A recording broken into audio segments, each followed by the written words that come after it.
Hello everyone.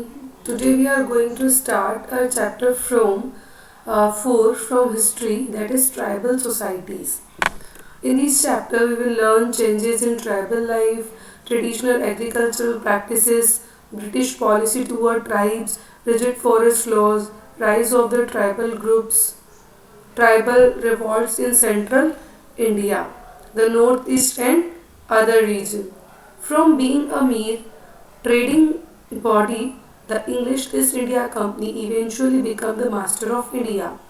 एक trading body के साथ साथ जो इंग्लिश ईस्ट इंडिया कंपनी थी वो इंडिया का मास्टर भी बन गई. Its rule affected all sections of the society, particularly the tribal groups. The tribal resisted the changes that the British rule brought about. इसके जो रूल्स थे वो सोसाइटी के हर एक सेक्शन को अफेक्ट कर रहे थे, पर्टिकुलरली ट्राइबल ग्रुप्स को.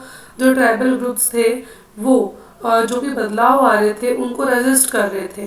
जो भी ब्रिटिश रूल्स में चेंजेस आ रहे थे वो उनसे रेजिस्ट कर रहे थे. नाउ किस तरीके से उन्होंने ब्रिटिश के साथ अपनी लाइफ को चेंज करके रहे तो हम लोग देखते हैं वो आगे. Changes in tribal life. The tribal people shared an intimate relationship with the forest which was linked with their very existence. जो ट्राइबल पीपल थे उन्होंने अपना रिलेशनशिप फॉरेस्ट जंगलों के साथ में शेयर किया जो कि उनकी एग्जिस्टेंस का कारण थे. They relied on the natural resource available to them in the forest for their livelihood. जो भी फॉरेस्ट में उनके लिवलीहुड के लिए नेचुरल रिसोर्स अवेलेबल था वो उसी के ऊपर डिपेंडेंट थे. Tribal societies had their own customs, rituals and beliefs. Tribal society के इनके खुद के कुछ कस्टम्स थे, रिचुअल्स थे और बिलीफ थे.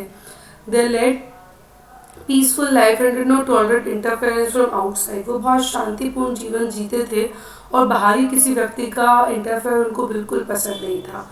And any move to restrict their freedom and right was bitterly resented by them. कोई भी मूव जो उनकी फ्रीडम में बाधा बन के आता था वो उसको हटा देते थे. With the advent of British rule, their peaceful lives were disrupted. और जैसे ही ब्रिटिश रूल आया वैसे उनका लाइफ डिसरप्ट हो गया. Shifting cultivation.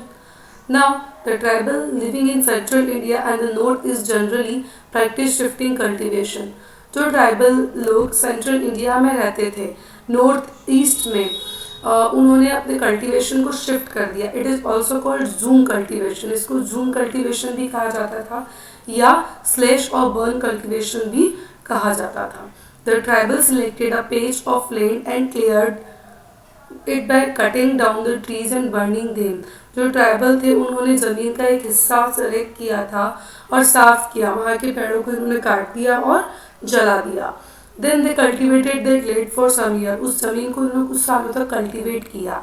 जब वो लैंड खेती करने लायक हो गई तो उन when the yield from the land decreases, जैसे ही उस ज़मीन में से जो क्रॉप्स होती थी वो कम हुई, दे अबॉन्डेड इट. उन्होंने उसको रोक दिया और नए छोड़ दिया, उस नए एरिया में शिफ्ट हो गए. Economy.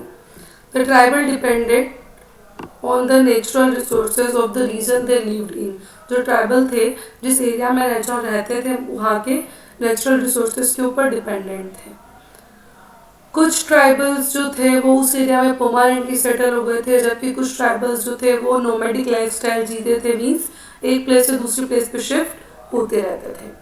Now society. The tribal society did not allow the caste rule laid down by the Brahmins. जो ट्राइबल सोसाइटी थी वो जो जैसे कास्ट के थ्रू जो रूल्स लगते थे उसको फॉलो नहीं करते थे, जैसे कि ब्राह्मण्स ने कुछ लगाया है तो वो. There was more equality among them. उनके बीच में इक्वलिटी ज़्यादा थी. Land was owned by the whole tribe. पूरे ट्राइबल लोगों के द्वारा लैंड ओन किया जाता था. They had a district culture of their own. उनका खुद का एक डिस्ट्रिक्ट कल्चर, उनके ज़िले का कल्चर हुआ करता था. वो किसी का भी इंटरफेरेंस उसमें डिस्टिंक्ट कल्चर, उनका एक अलग ही कल्चर हुआ करता था और उसमें वो किसी का भी इंटरफियरेंस नहीं चाहते थे. हर ट्राइबल ग्रुप का इसका खुद का एक कस्टम होता था, खुद का रिचुअल और खुद का बिलीफ होता था. After that settled agriculture with time many tribal settled down permanently at one place. समय के साथ साथ बहुत सारे ट्राइबल्स ऐसे थे जो एक जगह पर सेटल डाउन हो गए।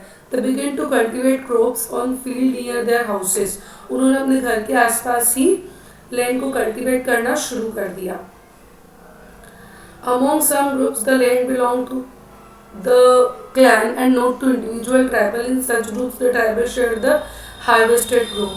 अब ऐसा होता था कि अगर कोई लैंड किसी ग्रुप से बिलोंग करती है, इंडिविजुअल पर्सन की नहीं है, तो उस पर जो भी फसल आती थी वो आपस में शेयर कर लेते थे। In the 19th century, the Mundas and the Santhals took to settle agriculture in a big way.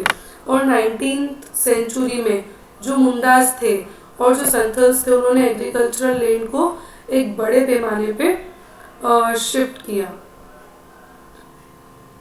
After this we will learn next topic on the next video. This much is enough today. Thank you.